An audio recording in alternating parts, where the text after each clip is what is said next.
Welcome to today's video, 5 top tips on electrochemical cells. So my first top tip is really simple. Make sure you know the standard conditions. So the concentration of the ions in the solution has to be 1 mole per decimeter cubed. The pressure of any gases, such as if we're using the standard hydrogen electrode, should be 100 kilopascals, and the temperature of all solutions and all gases should be 298 Kelvin. My second top tip is linked with how we would set up the cell. So we need to know which of the 2 half cells is going to go on the left hand side and which of the 2 half cells would go on the right hand side. It is always the half cell with the more negative standard electropotential value that gets set up on the left hand side of the cell, because this is where oxidation occurs, and a negative standard electropotential value is telling us that actually the metal would much rather be giving up electrons than the ions would be wanting to gain them. So in this particular example, if those were our 2 half cells, we're going to put the zinc half cell on the left hand side because the standard electropotential is a negative value, whereas for the copper half cell it is positive, so that would be on the right hand side, and that would be where reduction occurred. Once we've set the cell up, we can then write an overall cell equation, or the overall redox equation for what is going on in the cell, and that's where tip 3 comes in. So what we need to understand is that on the electrochemical series, all of the half cell equations are written as reduction. Now, as I've just said, the half cell that's connected in the cell on the left hand side is where oxidation occurs. So you have to reverse this half cell equation, and I would definitely write that down, as in not trying to do every step in our heads. Then, once we've reversed the oxidation equation, so it actually shows oxidation, we then need to combine the oxidation and reduction half equations and make sure we multiply one or both of those equations accordingly to balance the electrons. And then once the electrons are balanced, we just need to combine them together and then simplify if that is required.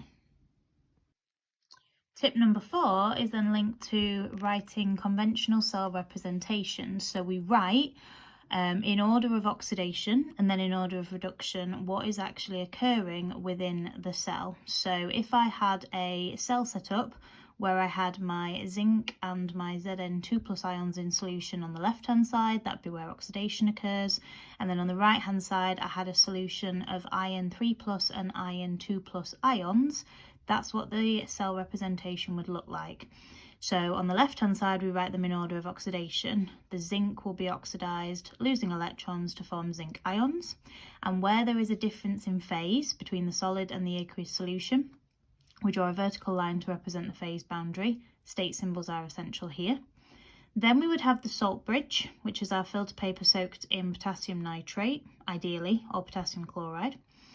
And then on the right hand side of our cell representation, that would be the half cell on the right hand side, which is where reduction occurs. So we write that in order of reduction. So the Fe3+ ions are going to gain 1 electron to become Fe2+ ions. Now, because they are both ions in solution, there is no phase boundary, so we use a comma. And because there is no metal in that half cell, we have to use a platinum contact. And there is a phase boundary between the ions in solution and the platinum contact, and the platinum contact will always appear on the extreme edge on the right hand side or the left hand side of our cell representation. And then finally, they love asking you which is the best oxidizing and or reducing agent from a table containing various equations for various different half cells. Now, my advice, which is the same anytime you're dealing with oxidizing and reducing agents, is to refer back to the definitions. So an oxidizing agent is itself reduced and a reducing agent is itself oxidized. Now, we have to be really careful when we're answering these questions because we have to be sure that we're given the species that appears on the correct side of the equation.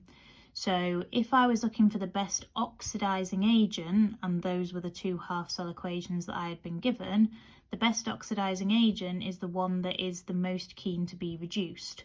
And that is the one that would have the more positive E0 value, and it would be the Ion3+ ions that would be reduced in that half cell. So the Ion3+ ions are the best oxidizing agent. Conversely, for the best reducing agent, a reducing agent is itself oxidized, so we're looking for the species that will want to undergo oxidation the most. So we're looking for the half cell with the most negative standard electrode potential, which is the one for tin, but the species that would actually be being oxidized is the tin itself, because the tin would lose the electrons to become tin ions. So we'd have to select the SN here as the best reducing agent.